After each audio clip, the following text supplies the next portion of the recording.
tutekeleze na uhuru wetu wa Kenya, uhuru wetu wa Kenya, tupiganie na elimu wetu wa Kenya, na elimu yetu wa Kenya, tukikomboe. Ayeyo ole yo nafikiri ole yo nikisema ole yo nasema yo ole yo. Naomba kwa sasa niweze kuwakaribisha rasmi katika hafla hii. Na mimi nafanya na shirika la mambo na rights and wellness na mambo na mental health. Nikipeana taswira ama kwa ufupi tu, hii ni siku ya leo ina maana gani kwetu, na kuwashukuru pia wale wote walioweza kuhudhuria. Ni kuwajuza kwamba kama tujuavyo, katika hiki kipindi cha siku 7 kuanzia Jumatatu, nchi yetu iko katika kipindi cha maombolezi, na tunaomboleza kwa mambo kadhaa ambayo yanatendeka katika hii nchi yetu, mojawapo ikiwemo kuomboleza kwa vile vyombo vya habari vilivyokuwa vikitritiwa kipindi kile cha maandamano. Na sisi kama watetezi wa haki za kibinadamu tunatambua kwamba kila mmoja ako na haki sawa, na vile vile pia media ama vyombo vya habari viko na haki zao. Na katika kile kipindi ambacho watu walikuwa wakipitia kama nchi, tuliona vipi vipindi wanahabari walikuwa wakijitolea kuweza kupeperusha habari kila wakati, na muda mwingi ambao walikuwa wakipeperusha hizi habari tuliona walikuwa wakiathirika kwa njia moja au nyingine. Kama ni tear gas, watu walokula tear gas the most ni watu wa media. Kama ni mambo na live bullets, watu ambao waliweza kuzikwepa live bullets wingi ilikuwa ni watu wa media. Kama ni assaults na vile vile pia vitu ambavyo waliweza kuvipitia vya kuumiza kimwili, kisaikolojia, watu ambao waliweza kuathirika pakubwa ni watu wa media. Tunajua pia kulingana na zile habari mlikuwa mkiweza kuzinukuu na kuweza kuzirekodi, vitu ambavyo mlikuwa mkiona vilikuwa vikiwaumiza akili, haswa pindi watu wanapouliwa na kupigwa risasi na kujeruhiwa. Kwa hivyo hilo hatulichukulii for granted, na tunaona sisi kama watetezi iko haja ya kuweza kuwashukuru na kuwatunuku na kuwajuza kuwa sisi tunatambua uwepo wenu, tunatambua utendakazi wenu, na tunaheshimu hii ni kazi yenu kama vile kila mfanyikazi katika hii nchi yetu ya Kenya. Tunafahamu fika kwamba kuna mambo mnapitia kama wanahabari, lakini kwa vile mganga huwa hajigangi, na nyinyi pia wanahabari huwa hamuangazii yale yanayowafika. Kwa hivyo mnahitaji mashirika kama haya yaliweza kukutana hapa leo ili kuweza pia kuwaonyesha kwamba your efforts are not going in vain, in order to keep this country in a loop, to ensure that everyone is aware of what is happening in the country. And with that is why we are here. Today is the 3rd day of mourning, tukianzia Monday with several activities. Kwa hivyo siku ya leo, siku ya Jumatano, ni ya kuwashukuru na kuwatunuku nyinyi wanahabari, na kuwajuza kwamba bado mapambano yataendelea, na tunawahitaji bado muendelee kuwa na moyo, muweze kushikana pamoja mikono, na tuweze kuikomboa hii nchi yetu katika hii mikono ambayo hayaeleweki. Kwa hayo ningependa kumkaribisha Hussein ambaye atawapatia kwa kina yale maudhui, na vile vile pia ni vipi tungependelea hii siku ya leo tuweze kuadhimisha. But ananitambulisha kuwa kabla ya yeye, kwanza kuna chair wa network ya Mombasa ya Pwani, Bwana Simon Kazungu, ambaye pia yeye ni mwakilishi wa mashirika kadhaa ambayo yameweza kujikusanya hapa leo, na pia naye ataangazia masuala ya Pwani Network, vipi imekuwa ikifanya kazi, na kama chairman ni vipi anaweza kuwapatia mawili matatu. Karibu Bwana Kazungu katika hichi kiti nilichoketi. More power to the media, more power. More power. More power to the media, more power. More power. More power to the citizen, more power. More power.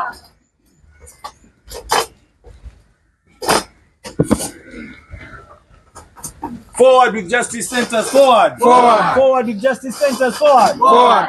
Mashallah, nasikia ndio chairman. But before I get into my speech, ningeomba tusimame dakika moja for a moment of silence kwa wale ambao wamepoteza maisha yao katika haya maandamano. Mombasa tulipoteza watu watatu, Emmanuel, Josiah na Dennis, katika maandamano ya Gen Z, lakini pia tunajua hivi sasa kuna skirmishes kule Tana River, na kuna ndugu zetu wa hapa pwani karibu 20 wamepoteza maisha yao.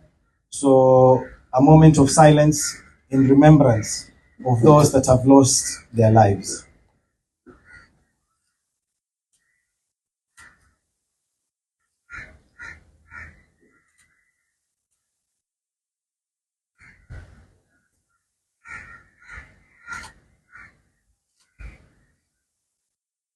Thank you very much.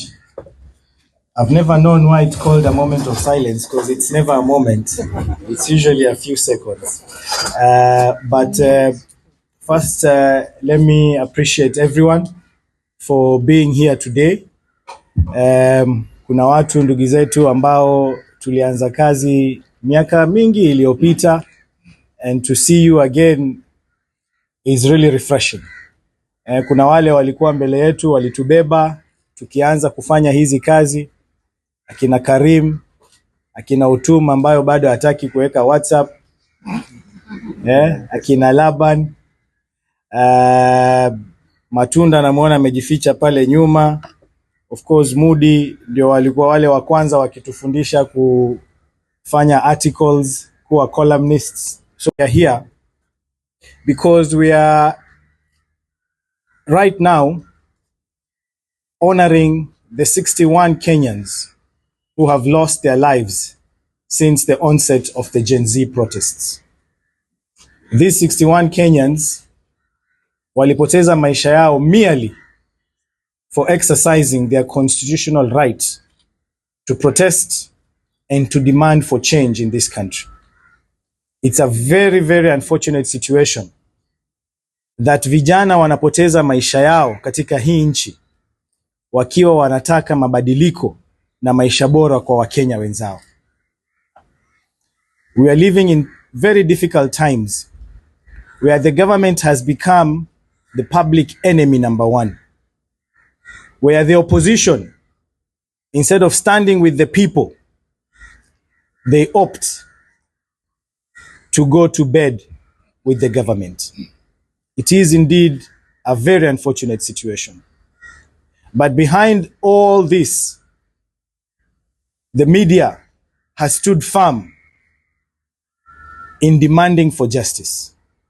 The media has shown that they're the first and the last line of defense for Kenyans. Even when wametishiwa, even when wameambiwa watafungiwa, even when they have been shot, they have been tortured, they have been harassed, media ya Kenya imeonyesha kwamba they will never abandon the truth. That is why we are here today, to pay tribute to our brothers and sisters in the media fraternity and to tell you that your efforts will never be in vain. We are very proud of you, and we want to stand with you in solidarity as you continue to do your work, and we must ensure that media freedom is guaranteed. There is no democracy without the media. There is no civic space without the media. Human rights guaranteed without the media. The importance of the media must never be let down. There is a reason why they are called the fourth estate, because besides the executive, the judiciary, and the legislature, the media is an important component that must also be allowed to work freely. Hakuna meza itasimama na miguu mitatu. Hakuna kiti kitakaliwa na miguu mitatu. So besides the executive, the legislature, and the judiciary, the media as the fourth estate has to be there for us to exercise the democracy that we want to see, for us to be able to have lasting peace in this country. We must recognize the media. That's why we're standing here today to honor the media. Of course, we have the chair, tuko na madam hapa, Media Council. to say that we will never forsake you. Na tunajua mnapitia so many challenges. We understand that. Most importantly, we want to reach out also to media owners to find it in your hearts to remunerate journalists as they should be remunerated. They are doing excellent work all over. They are doing great work in making sure Kenyans are informed. The least we can do is to ensure that they are able to work in a safe environment, but also that their efforts are fairly remunerated. The Media Council, we know the challenges that they go through. We are asking the government to open up the resource channels so that the Media Council can operate in the maximum capacity that it should. Na tunajua pia media, they always throw caution out of the wind. Wanaenda, wanazungumzia mambo, and they are always at the forefront. Dadangu Salma amezungumzia how tear gas became your food for a couple of months when you were out in the streets. Right now, hapa Pwani, the government has absolutely failed in its duty to provide security as guaranteed by Article 29 of the Constitution. Kenyans are dying. It's now almost 20 people who have died in Tana River. Yet, there is no respite. Badala ya serikali to go to the ground, badala ya viongozi kufika kule mashinani Tana River, they are busy peddling politics while Kenyans are dying for no reason in Tana River. At this particular meeting, we are calling for the immediate, not transfer, we are calling for the immediate dismissal of all security agencies, beginning with the County Commissioner of Tana River, for their failure to ensure lives are protected in Tana River County. The sanctity of life must be respected in this country. 61 Kenyans have died from the protests. Not a single police officer has been held accountable.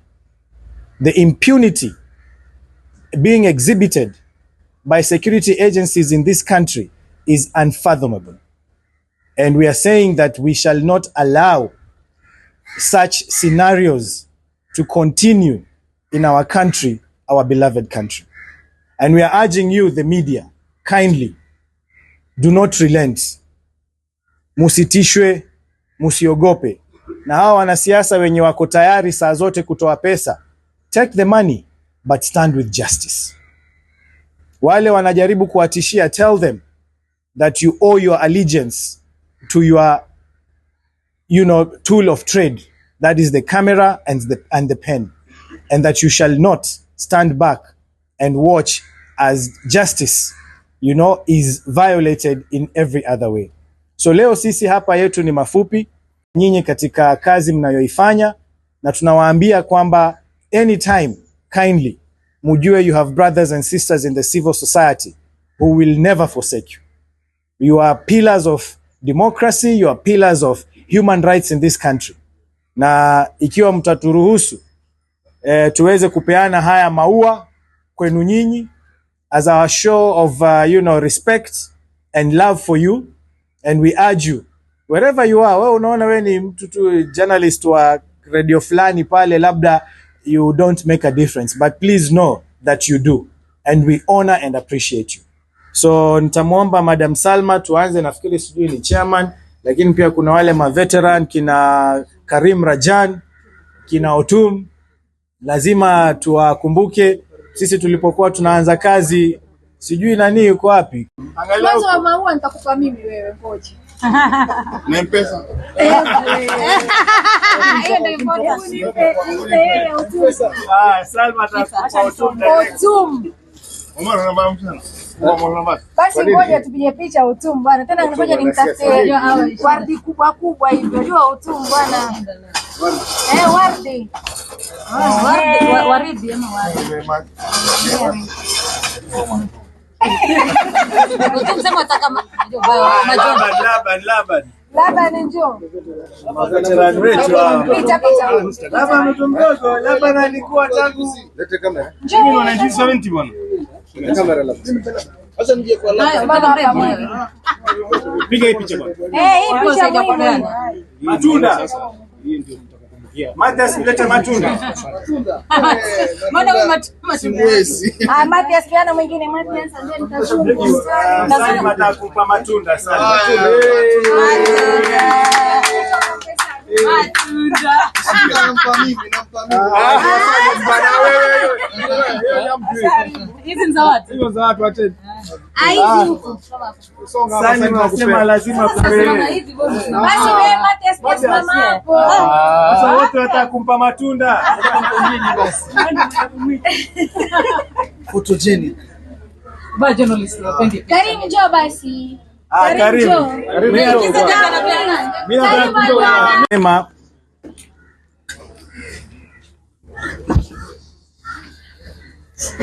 tunasema for justice to prevail, for democracy to thrive, for civic space to expand, for human rights to be guaranteed, media freedom is absolutely compulsory. And we stand today with our brothers and sisters in the media fraternity, and we are telling you that you have support from Kenyans, and we shall continue to celebrate you in every other way. Thank you very much. And at this point, sijui nitamwalika, I don't know the order, nitamwalika chairman, alafu yeye atamwalika Moody so that she can give us the keynote speech for this event.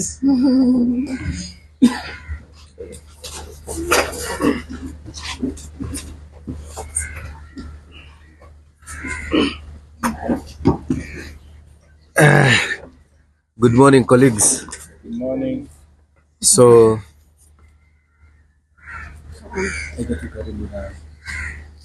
nasikika vizuri ama isikika? Is nashika? Kwa sawa? Wantu, ajishukuru baba. Kwa sawa. Good morning, colleagues. Morning. So, kwa majina naitwa Omar Abdalla. I'm the chairman Mombasa Press Club na ya kuna watu radio wajua wanasema kwa iweka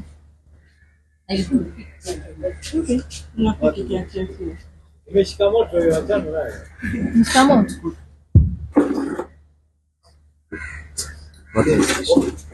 ngoja abadilishe betri.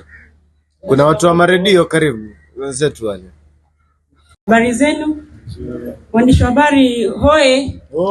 Wacha tubaki tu kwa hoe, manake hapa leo you've been challenged. Civil society wana nyimbo yao inastanza karibu 4. Waandishi, where are we? I think it's a wake up call. We should have something that unites us kama waandishi wa habari. Yeah, because if they have a song na wamekuwa kiimba kwa kila gathering ambao wako nayo, it's high time. These small things watu tunaona tukidharau, they really make us united. So mimi kama Maureen Moody, kwa wale ambao wanijui, ofisi yetu ndio hii, tunafanya na Media Council of Kenya, baraza la waandishi wa habari. Hii ndio regional office, nimekaribishwa sana any day. We have a team, staff hapa, mmoja wao hapa Geraldine. Amekaa hapa mbele kwa sababu wakati wa accreditation, yeye ndio huwa tunahusika na yeye sana. So hata mkimaliza hapa meeting, msiwe na haraka ya kuenda, mnaweza ingia ofisini. Kama una masuala ya mambo ya accreditation ni muhimu muone, atakuelezea mambo ambayo unafaa uzingatie na ufanye. Huwa inakuwa renewed annually. So ningependa kushukuru sana the Civil Society Organization. Every time wanasema waandishi wa habari nyinyi pia ni watetezi wa haki za kibinadamu. Kwa hivyo waandishi wa habari ni vizuri tufanye kazi na mashirika ya kijamii kuhakikisha kuwa tume-highlight masuala ambayo yanatokea kwenye jamii. Sivyo? Wakati mwingine tutakosana kidogo, mtoa report labda wamefanya makosa hapa na pale, yaruhusiwa. Nimesikia Ali akisema hapa mkipewa pesa na politician mchukue, lakini hapo sita comment. Sisi pande yetu tunasema msichukue, maana yake you will be compromised. Sawa. But we want to appreciate them. This is a very good initiative. Si kila siku utapata mwandishi wa habari amethaminiwa katika ile kazi anafanya. Mazingira yenu kama waandishi, sisi kama baraza la vyombo vya habari tunajua mnapitia mambo magumu. Wakati mwingine unaenda field hauna hiyo fare, unaenda field haujakula, ukirudi nyumbani unafikiria rent. So ni mambo ambayo sisi kama Media Council huwa pia tunajua yanapitia, na tunajaribu kuwahimiza. Mwandishi wa habari usikae tu unafikiria kila leo kukicha utapata wapi story. Fikiria pia vile ambavyo utajiendeleza kama mwandishi wa habari. Kumbuka kazi yako imekuwa covered katika constitution. Article 33, 34, 35 kwa mwandishi wa habari is very important for your work. Uelewe ni kwa nini unafanya hiyo kazi na kuwa uko protected. Halid amesema we are the fourth estate. Wengine tumekuwa field miaka yetu karibu over 19 years kabla tukuje kwa regulation. So we understand. So use this office, feel free wakati kuna issues, na wakati wa maandamano tunajua wengine walikula tear gas, wengine waliumia, wengine waliumiza vyombo vyao vilipata shida, maybe vikavunjika. Nina himizo moja. Please use this office. Usije mkakao kwenye mseme Media Council haitusaidii, Media Council haifanye nini, wakati mwingine we don't know what you're going through unless now we call you. Use this office because we have mechanisms to address your issues. At times it might not be immediate, but we try as much as possible to ensure that you can get recourse for your issues that you're facing. A recent case, labda kuna time umeshikwa, kuna kesi tunahandle saizi, kuna mwandishi amekuwa summoned kwa DCI. So atungetaka mwandishi aende kwa DCI peke yake, yet we can work with civil society, they have lawyers in place. So unapigia civil society, tukampatia wakili. Akienda hata kule, aende na wakili. Because in as much as maybe unaweza kuwa na makosa kama mwandishi, maybe you've misreported, you still have your rights. You still have to protect your sources. So basic things as those ones, please tafadhali mreport. And I want to acknowledge Karim because I know yeye ni senior kwa industry na amekuwa akifanya kazi nzuri. Kama kuna mwandishi ana shida, he always comes through for them. So just make sure you use the Media Council office to advocate for your issues and to make sure that your issues are addressed. Another thing nilikuwa nataka niongelee, we are currently working with press clubs in Kenya. Mnajua tumekuwa tukijaribu kuwahimiza mjiunge na press club. So kama kesho huyu chairman wenu na other chairmen na other officials wa press clubs tutakuwa tunaenda Machakos. We are launching the portal, the website for press clubs, ambayo itawawezesha nyinyi kama waandishi wa habari kumonetize your content. Tutalalamika leo hamjalipwa, kesho hamjalipwa, kesho kutu wanafutwa kazi. But for how long will we keep on complaining? Because wajua media owner akili yake ni tofauti. Their priorities might be different. So in as much as we know that you need to be paid, we are trying to empower you. Sure you apply for them. Because that is the only way you can be empowered. Join these associations, join press clubs. So these are places whereby mtakuwa mnajiwezesha kujiendeleza. Tuko na media hub hapa, Little Theatre. It's been in existence for a few months now. How many of you go to the media hub to work from there? Kuna wifi, kuna maji, chai ndio bado hatujaweka. Waluya kule wamelalamika na wataita, but we are trying. We are trying kadri ya uwezo wetu. Once we will organize ourselves better, we shall do the launch. Then we are calling on partners to equip the hub in a better way. This is the only hub in Kenya, zile ambazo ziko managed by Media Council of Kenya, ambayo in a studio. So that's a plus for us. So you can even record your things there, you can edit. So you're looking for equipment tu tuongeze pale. So far sasa hivi tuko nayo lakini haitoshei. So la mwisho ningependa pia niongelee juu ya collaborations nimeongea kuhusu, na kuna swala pia ningependa kuongelea ya safety and security ya waandishi wa habari. Wakati umeenda kwa field na umeumizwa, wakati umeenda kwa field and you're not prepared, tafadhali, there are basic things that your media house is supposed to do. Na najua wakati mwingi huwa wafanyi. Once in a while, kama a few months ago tulipeana press jackets hapa za Media Council. They were very few, so we had to make sure at least every media house inapata. Because we know that your work is difficult, we know that you have to be protected, but wakati unaona situation imekuwa mbaya and your security is threatened, we always say no story is worth your life. No story is worth your life. Maisha yako ni muhimu, utakufa, utaumia, boss wako atasema tupate mtu mwingine wa kukureplace. So you'd rather remain alive and you do the next story. So we are currently trying to talk with the Bomu Hospital because we know most of you hamna medical covers. Tuachane mambo ya SHA na SHIF na NHIF. But now we are thinking in terms of partnering with the press club and the coast welfare group hii ambayo inakuwa headed na Mtalaki. If you are a member of both organizations, better for you. Because we are thinking of looking for a package for journalists ambayo itawezekana kama hauna medical cover. We work with Bomu Hospital, they have branches all over. We can even get a package for you so that you can agree with your officials how much you'll be paying per year. We understand mshahara yenu maybe haitoki ama imepimwa kiasi kadri kidogo. So we are looking for a package that itakuwa ni nzuri kwenu muweze kupata matibabu. Manake at the end of the day, you also human beings and you also need to perform. Wakati uko mgonjwa, please sikiza mwili, pumzika. So ni hayo tu kwa sasa, na naomba tuzidi kufanya kazi pamoja and really appreciate your efforts. So asanteni sana and tuko pamoja. More power to the Media Council, more power. More power. More power to the Media Council, more power. More power. More power to the members of the Fourth Estate, more power. More power. More power to the members of the Fourth Estate, more power. More power. Down with impunity, down. Down. Down with impunity, down.